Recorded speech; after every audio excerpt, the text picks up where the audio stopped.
Hi, Linda. Oh, this is Janice, isn't This it? is Janice. Hi, Janice. Hey, Can you hear me? I can hear you. Yeah, I'm struggling though to figure out where to uncheck raised hands. So you're gonna have to first stop sharing your screen. Okay. And then you see in that bottom bar where it says participants 2, Yes. select that. Oh, and then attendees. See raise hand? It just says participants. Hi. Hi, How are you? how are you? Hey guys, it's Bob. How are you? There it is. Hi. I'm Hey, gonna- Maria. Hello. Hi, how are you? Good. I found it. I found it. You found it. Yeah. Script is in the speaker notes. Oh my gosh. Script is in the speaker notes. Where are those? Should see something that You says- had that with the what we sent you with the slides. Yes. Yeah. So Okay. you want to be able to post the slides up so that you can go through the slides, the beginning slides. Okay. All right. Let's do that. So, hello, Dean College. Hi, how are you? I'm Giannis. I'm your Hi. facilitator. Awesome. Okay. So I'm going to share my screen real quick. And There you go. yeah, so trying to get to the right screens for, I don't have any of the Dean screens, right? I'm sorry. I don't have any, Dean has all of their screens. Yeah, they have all their own. Yeah, you just she's in charge of the session after you just let her go in, so they're all set. Yeah. Okay. So, there were, Go up to the top of the slides, and you want to see where the student slides are. yeah, so I've got just this, Welcome panelist. There you go. yeah, so, You're all set. okay. And so we're going to, I have a hard stop at 4:45. Not a problem. I'll get you there. Not a problem. Yay.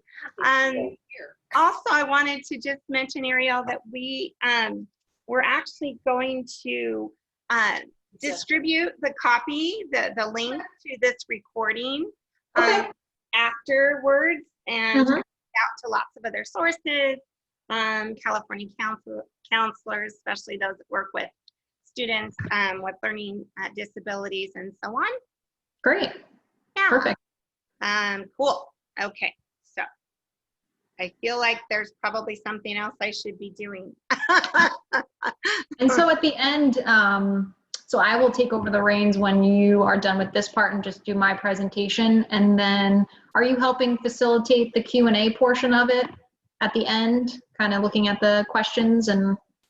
My training said that no, I'm not to do that, but Okay. I wouldn't leave you in a lurch either. So, Oh yeah, no worries. you know, however that works, as far as if we get a bunch of questions. I've been in so many webinars for other, the Cal States, the UCs, everyone. People are not asking as many questions. I think they're tired. Yeah, I think everyone's zoomed out, I so think everyone's that could be it. So, so don't have your feelings hurt. We can go home Oh, early. no worries. I will not. Got a long commute from your office to your Yes. My couch is like 3 feet away. It's very far. Nice. Well, I had fully intended to come tour Dean. I actually do college planning for students with learning disabilities. Oh, wow. Nice. I just have not, well, I haven't been anywhere since March, so. Yeah, right. Just a little pandemic caused a stop. So annoying. It's really cramping our styles, I right? know, it really is. It really, really is. Okay, we've got a couple more minutes. So I'm just gonna look here, sign up for more sessions. So I'll just speak to that out loud. And then this will be the last page. So when I jump in, you know, at the end, if there's anybody that hasn't ended, I will. Yeah. Okay. Perfect. Sounds good to me. Yay. All right. Thank you. Oh, thank you. I know I feel kind of bad. I think people were probably hoping to get a few more schools, so I tried to make a little bit of general information about, learning support at the college level, so it wasn't all, hey, Dean. So hopefully it's useful. Well, I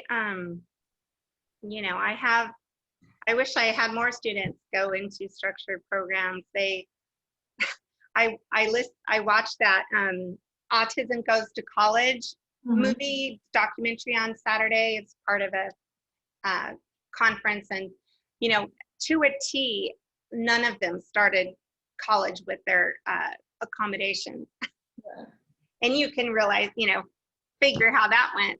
I know. Oh, yeah, I try really hard to get my students to start out well. College is hard enough. Absolutely. Yeah. So after I do my little spiel, it's literally like, I don't know, 2 minutes. Then I will. Yeah, I could take over the screen for you. Yeah. So should I stop? I should stop sharing as soon as. I think I can do it. It says this will stop other screen sharing. Do you want to continue? So I think I can do it and just kind of stop Cool. whenever you're done. So if you just give me the thumbs up, then I should be able to do it. Okay, sweet.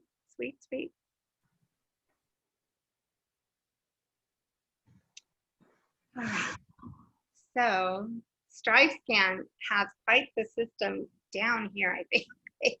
So Yeah, I think right at 4 o'clock, people will be let in. Okay, great. How long have you been with Dean? I have been here for 4 years. Nice. So right after grad school, I started pretty much 3 months later. Oh, okay. Yeah, so pretty quick. Got it.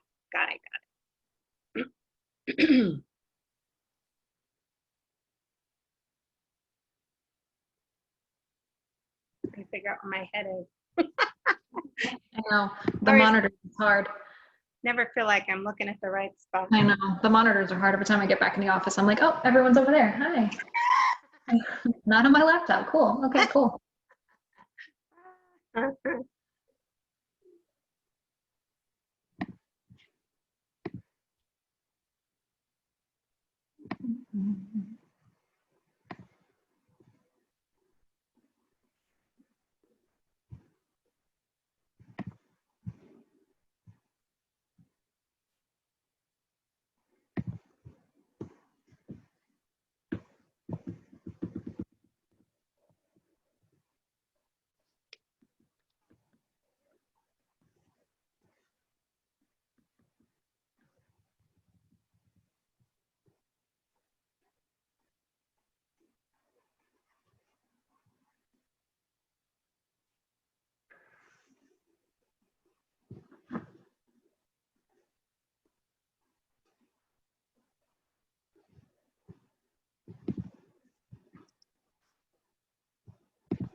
Good afternoon, everyone.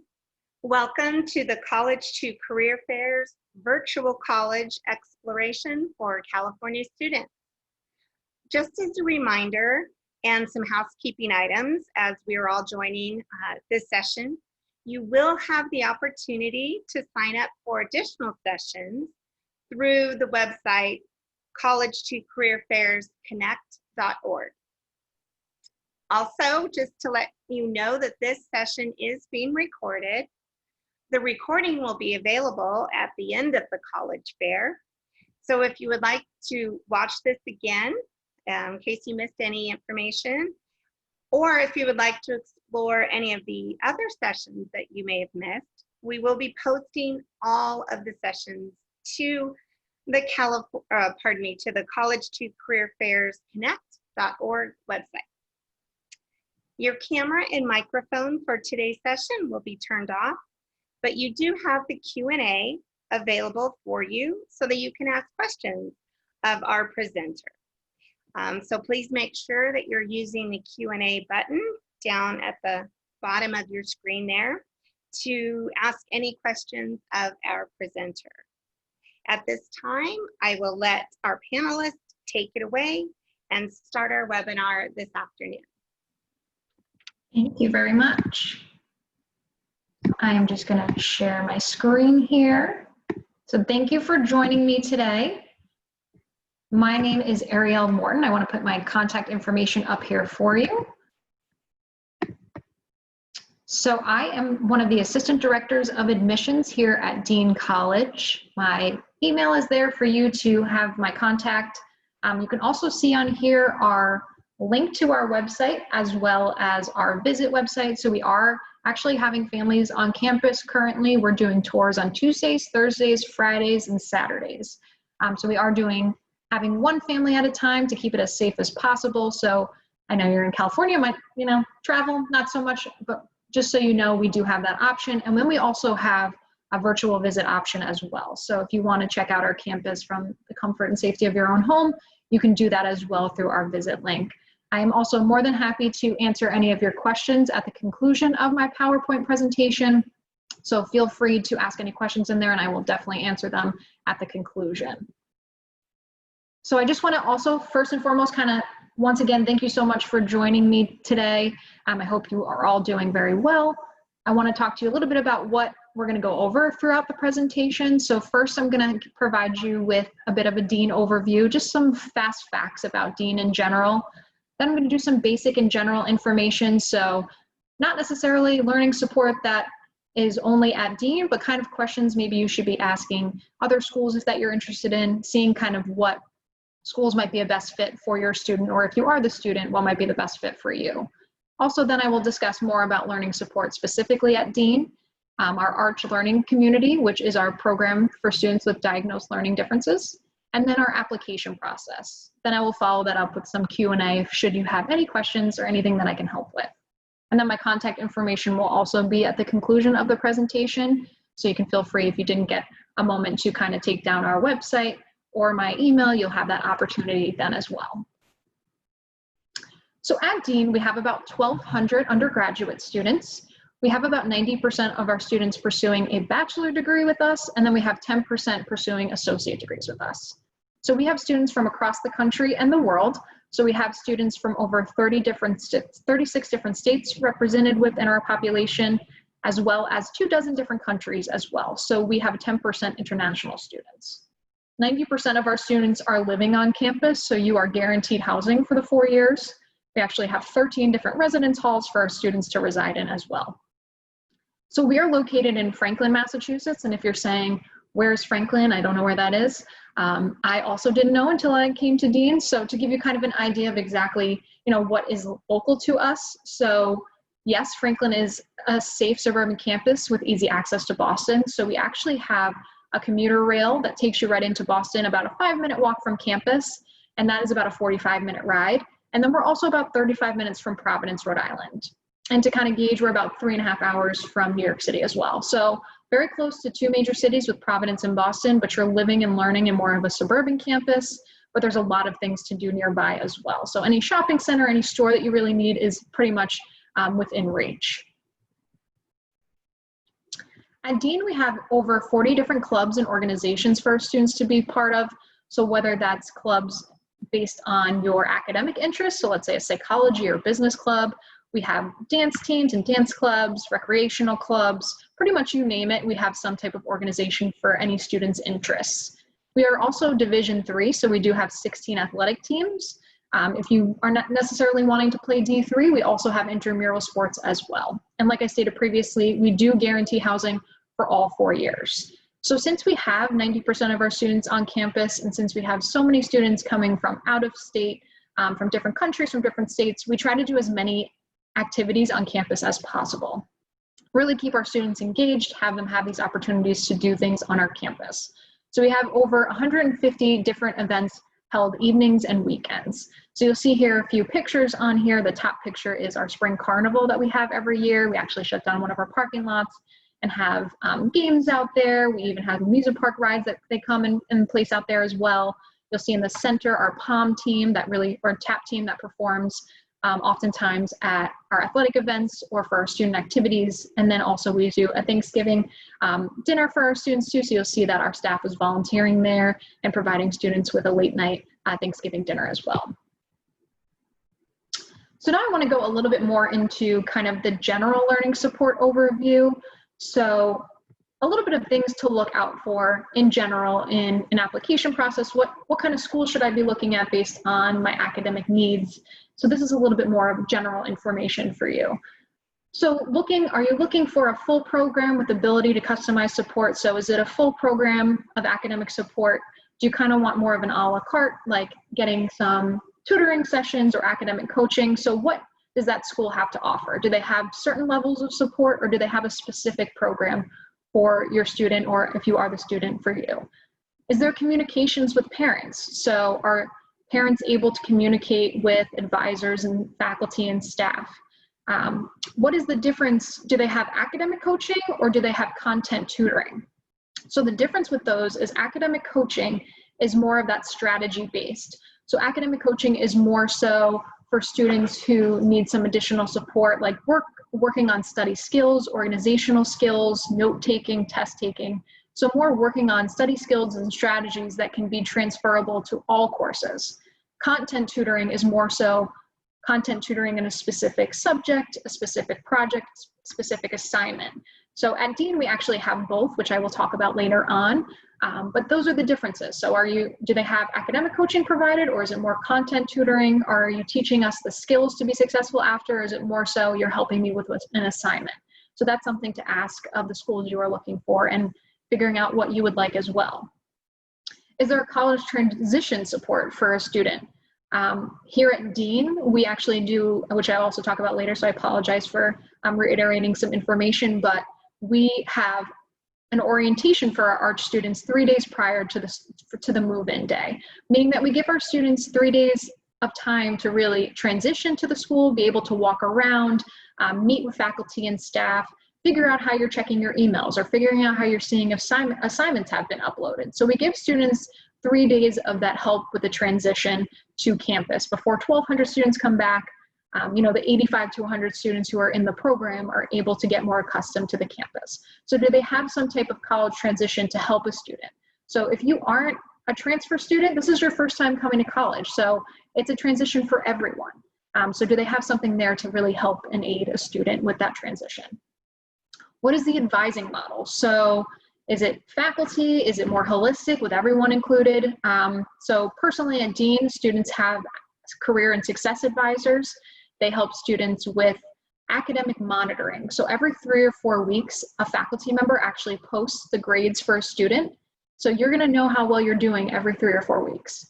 Our advisors utilize that information to mentor a student towards success. So if they see that your grades have been slipping a little bit, they will contact you and see if they can get you some necessary support to get your grades up before it's too late. So do they have a model like that where there are multiple people helping? So faculty, your advisor. So that's a question to ask as well. And then a system for identify students at risk, at academic risk. So that is our system. So do they have something implemented in place to keep track of students and make sure they're not slipping through the cracks? A little bit more for what you should look for. Our faculty understanding of students with a learning challenge or learning disability, are they understanding of the student's needs? So we have about 20% of our students in our ARCH program for students with diagnosed learning differences. So our faculty is very aware of students' needs, aware of working with students with learning challenges. So is that faculty aware of that? So if your student advocates for themselves and they bring their accommodations to that faculty or staff member, are they gonna understand that? Are they gonna be helpful with that? What are the counseling services that are offered? Is there counseling services offered? What is the residence life and involvement like? So how does the school assign roommates? Are there opportunities for singles? So there are opportunities at our school for an additional cost for a student to live in a single. And for assignments for roommates, we actually have a student through the housing application process take pretty much an inventory, talk about your characteristics and your interests, and then we match you up with a student who has similar interests. Potentially could be a major, could be just interests in general in life. If you say you stay up till 1 a.m. We're not going to put you with someone who goes to bed at 8 p.m. So really putting you with someone who has those similar likes and interests. Student activities. So we talked about students getting involved and contributing it towards success. So at Dean, we have about 2/3 of our students being involved in some type of club or organization. We're having all these events going on all the time, whether it be bus trips to New York City or having movie nights of the most recent movie premiering and having popcorn and candy for students to come, or even having kind of social gatherings together in the residence hall for students to get to know one another. So are there a lot of activities for your student? Are students staying on campus? Is it more of a suitcase school where, you know, on a Friday afternoon, maybe everyone's leaving and there's not many things going on? I can personally say we have performances on the weekends, athletics on the weekends, a bunch of different activities too. So there's always something for your student to be involved in. Also understanding, so this is a good point too, understanding the difference between accommodations and modifications. So at Dean, a student is not going to be taking any modified courses. They can receive accommodations and they are getting some additional support, but not modified. So understanding the difference with that. Is your student, or if you are the student, understanding, so accommodations are more so leveling the playing field. So without changing the curriculum or content, or without reducing learning, the assessment expectations, accommodations are a change made to the student's learning environment so that he or she is able to access the curriculum based on her individual needs. So for example, extra time on tests, extra time on assignments, maybe preferential seating. Modifications are creating that playing field. So changing the instruction or the assignment, altering or reducing the learning assessment expectations. So for example, having less questions on the exam, or having less to the assignment that's been put out, having a different grading scale. So knowing if your student is prepared to be in a more traditional setting with an academic support program to help there and have those accommodations, or if they're needing more of a modified, more transitional program. So that's something to think of as well. And then pre-assessments for families. So this is something that I like to talk about to kind of assess where your student, or if you are the student, where you are at being independent. So a helpful tool is for families to list what a student does for themselves and what the parent is doing for that student. So with the ultimate goal of eventually moving what the parent is doing for the student over to the student's list, to really kind of show the student how much is being done for them and if they can be independent. So can you advocate for yourself? Are you waking yourself up? Are you being proactive in getting your work done, or is someone telling you to get your work done? So it's really enabling a student to make sure that they can work independently. So if we're coming to Dean, more of a traditional setting with that academic support program, a student needs to be able to be independent, advocate for themselves. They also need to know that there are support systems outside of their parents as well. So there's a lot of support systems at Dean and hopefully at the school that you choose. So kind of knowing who those people are and who those contacts should be when your student does go to the school that they choose. Can you envision your student, at a college for a week? Do you think that they would do well there? Could they do that? Also using the application process to really see if your student, or if you are the student, can do it independently. So are you asking for assistance, or can you do that application process on your own? So that's a good way to see if you can work independently. So that's a good practice round. Application considerations. So is the school asking for documentation? Should you send it or not? So if you want to receive accommodations, definitely send it. For us and with our ARCH program, we need certain documentation, which I'll talk about later on. And even if you wanted accommodations too, we'd like to see your documentation to be able to provide those accommodations as well.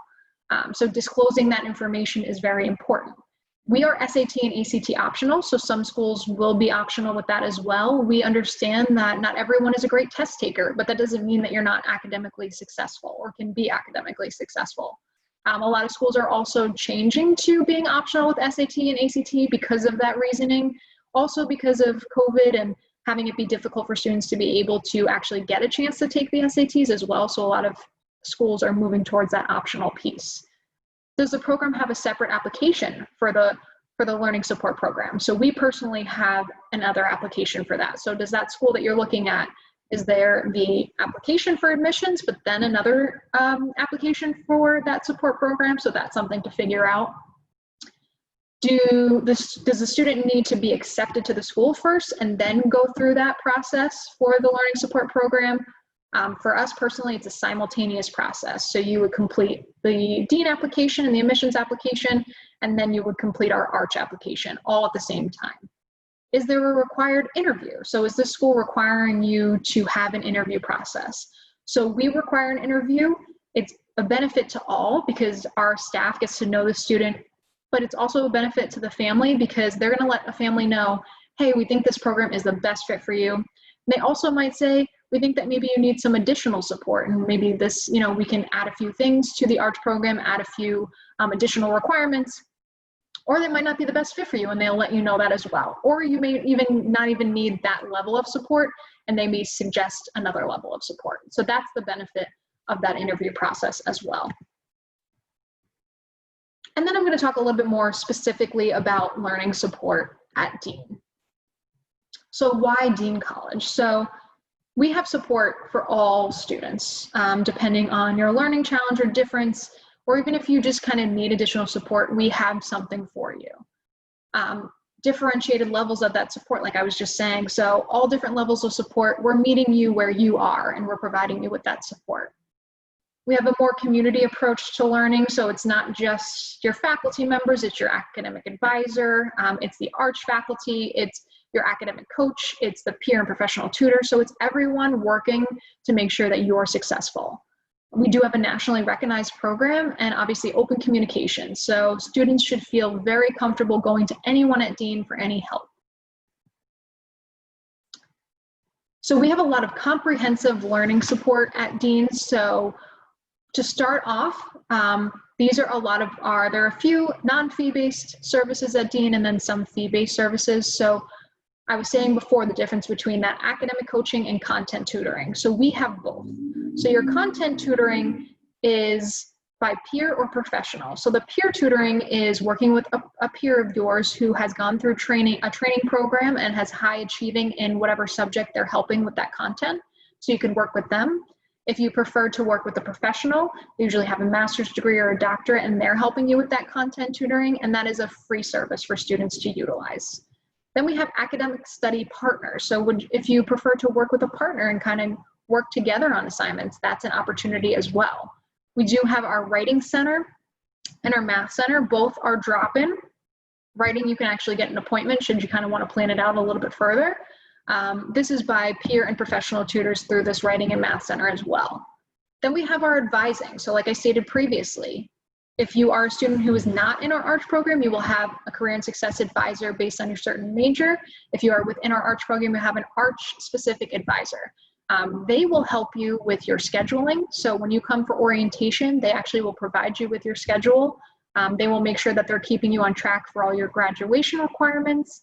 They're also doing that monitoring system. So every 3 or 4 weeks, when your faculty member uploads what your grade is, they're using that information to mentor you towards success. So it's kind of like a no news is good news type of situation. If they're not reaching out to you, it's because they see that everything is going well. There's no questions or concerns. If they are reaching out, they just want to help you and see if they can give you some additional support. So whether they're suggesting you go for some content tutoring or going to the math and writing center or getting an additional hour of academic coaching, whatever the case may be, they're really using that information to really just make sure that you're successful. Our academic coaching, so that is a fee-based service. So a student can work with an academic coach 1 to 5 hours a week. So a student is matched with a coach. They usually have a master's degree or higher. Students who are in our ARCH program have a specific advisor who has a special education background as well. I mean, academic coach, I apologize. So they're helping you, like I stated previously, more working so on your study skills, organizational skills, note-taking, test-taking. So that's more of a strategy-based coaching so that that can be transferable to all your courses. So let's say you're going to go over your calendar or your syllabus to make sure you're getting the necessary assignments done at the right time. So they will go over that and make sure they're keeping you incredibly organized. We also have programs and workshops as well available for students. So like I was just stating, our academic coaching. So our academic coaching program is designed to provide that specialized one-on-one strategy-based support. So those study skills, more strategy, and then it's able to transition to all those courses, and it's not content-based. But should you want content-based, you have that peer and professional tutoring as well. So this is open to all students wishing to enroll, so you do not have to be a student who has a learning disability or a challenge. Anyone can utilize this service for 1 to 5 hours a week. It's also built into your schedule, just like a class. So, hey, I have my academic coach 3 times a week. I have my English class on Monday, Wednesday, and Friday, and I'm meeting with my academic coach Monday, Wednesday, and Friday at a certain time. So it gets embedded right into your course, your classes, right into your schedule. And this is a fee-based program. Another program that we have for students is called Strive for Success. So oftentimes we have students through the application process who maybe didn't meet their highest potential in high school, but we do know that they can do really well and they have the potential to really succeed.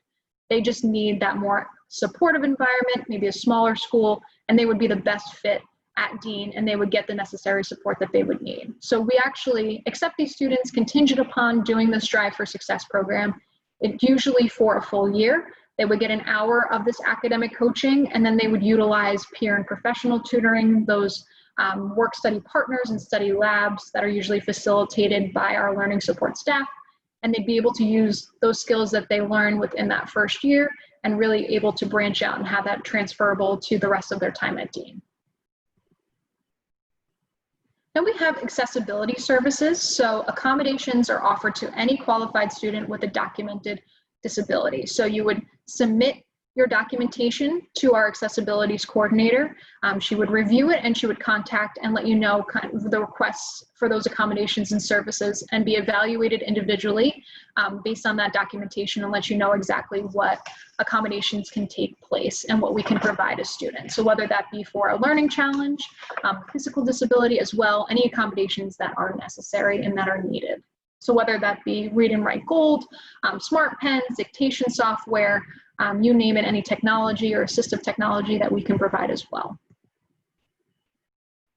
So now the ARCH program. So this is our program for students with diagnosed learning differences. It's a comprehensive 1 to 4 year program for students with these learning challenges or disabilities.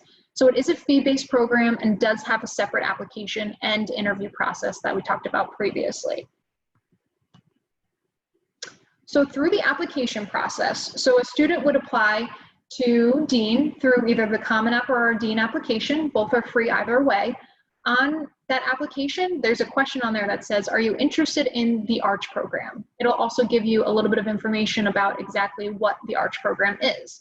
When you indicate yes, it does bring you to a supplemental application, and that's called our ARCH application.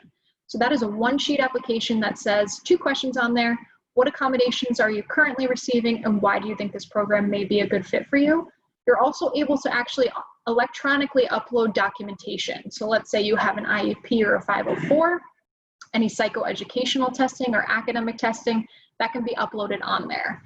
We try to make it as easy as possible. So the upload's on there, the application's just that 1 page, and then there's also a link on there for you to click and schedule your interview as well. So right now we're doing virtual interviews, and it's very helpful to have all that information in and the documentation to our staff so that they can review it and then talk through that interview process with the student once they know their learning challenge and what they need some support on. Like I stated previously, we have not modified curriculum. A student will have 2 ARCH designated courses, their first semester and their second. It's oftentimes their general education classes. So I get a lot of questions from families saying, you know, my student is interested in psychology or they're interested in theater. Can they still be a part of the ARCH program? No matter what major you're in, you can still be a part of the ARCH program because it's your general education classes that are utilized for the ARCH designated courses. So you might have a psychology or a history class. That curriculum for the ARCH designated course is not modified. It's just that the faculty member teaching those courses have worked with students with learning differences prior. To give you an example, your science class, let's say the lab portion, you may have an academic coach in the lab for additional assistance. So just more of that additional support. The student will also get 3 hours a week of that coaching that we were talking about, specialized academic advising with an ARCH designated advisor, great relationships with the faculty in the classes because there's an 18-to-1 student faculty ratio. At Dean, the smaller class sizes lead for more collaborative learning style, lead for students to be able to have more discussion-based conversations. We also do not have any TAs in our classes, so there isn't a teacher assistant taking over for that faculty member. That faculty member will be there at all times. So that builds for a better relationship there as well. Then we, like I stated previously, have that orientation for our arts students. So they're coming in 3 days prior to move in. So it gives you time to really get acclimated with the campus, walk around. The first day jitters of trying to find your class, you can look at your schedule and be able to walk around and see where the buildings are, see where the dining center is. Our campus is not very large, it's about 100 acres, but it gives you some time to get acclimated there and get accustomed to where things are before the other 1,200 students move on. Another nice thing that we do for all of our students is in every building and on every floor that first day of school, there is someone a staff member, a faculty member stationed on each floor to make sure that we're there to help a student should they can't find a classroom. So that's just a way to really help a student on that first day and get ahead of those first day jitters where you can't find your class. So we just try to, the smaller school leads for more of this supportive environment and even small things like that.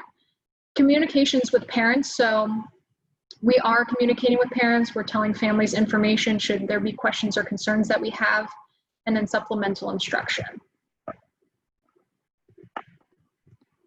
Now a bit about our Dean application process.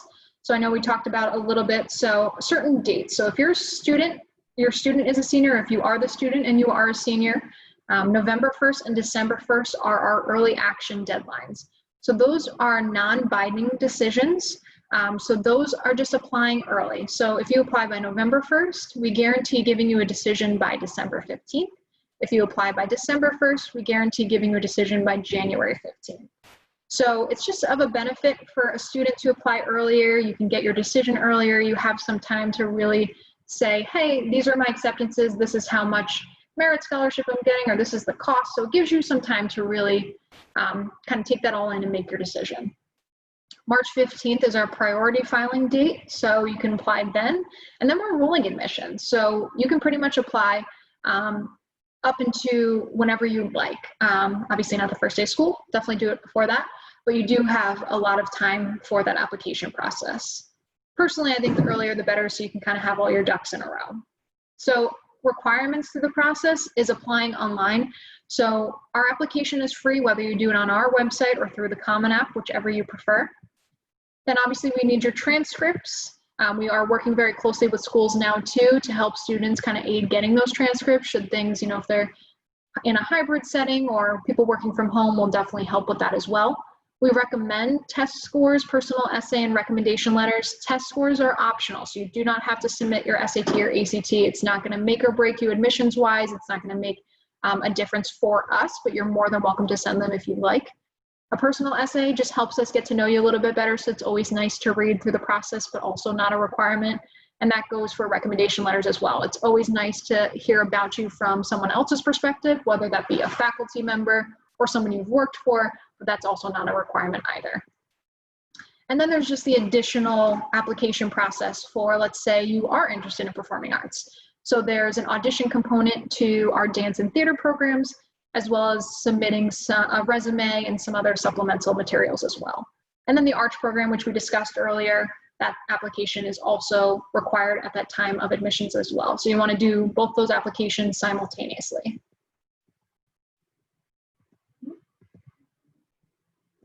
And then our scholarships and financial aid. So we are really trying to make the Dean College private school education as obtainable as possible for students. So we do provide merit aid for our students. So that's based on your academic success. So that could be anywhere from 10 to 27,000 for a student to come to Dean. That average merit is around 23,000. That'll be right on your acceptance letter. So when a student is accepted, it'll say, hey, you've been accepted to Dean in XYZ major, whichever you chose, and we're providing you with this amount of merit scholarship. On October 1st, the FAFSA is available also as well, so make sure you're filling that out soon. Only a couple days left, and that is gonna how you're gonna see if you're eligible for any federal or state grants, any loans or work study. So usually for us, our financial aid office will see a student has been accepted, see how much merit scholarship they received, If they do have your FAFSA on file, they'll be able to then follow it up by sending you a couple days later, a couple weeks, maybe a couple days, depending on when you do it, a financial aid award letter that outlines the total cost of attendance and how much federal aid or those grants that you were eligible for. So then you'll see on here our Dean FAFSA code right there on the bottom.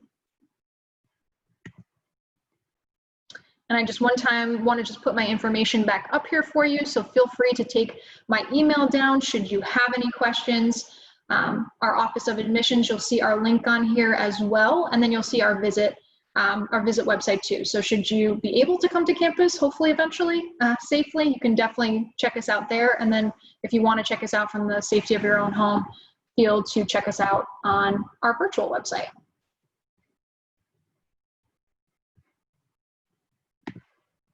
And then I'm just going to stop sharing my screen.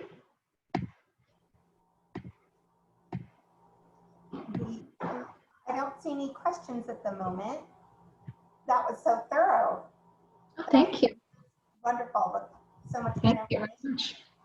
very much. Do you have could you give an estimate of how many students typically attending that self-identify with learning differences or disabilities? We have about 15 to 20% of our students specifically within our ARCH program. And then we have probably, I would say, maybe 10% more of our students having a learning difference or challenge and utilizing some other level of support. Perfect.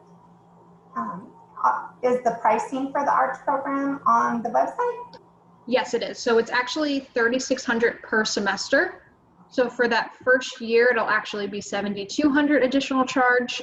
Should a student want to do strictly academic coaching, it's $850 for 1 hour for the full semester. So just one price of $850 for a full semester of 1 hour a week. So think of it as 14 sessions. Wow, that's great. Yeah, and you get 3 hours of that encompassed in the ARCH program. So it really, works out. That pricing makes a lot of sense. And then also the price lessens every year because the support lessens, because it's a way of being heavily supportive at the beginning and then it lessens. So you might have only 2 hours of academic coaching, or you might not even have any ARCH designated courses by your junior year. So that price lessens as the support lessens as well. Makes sense. Makes sense. And the academic coaching, so it sounds like that is going to cover a lot of the executive function deficits.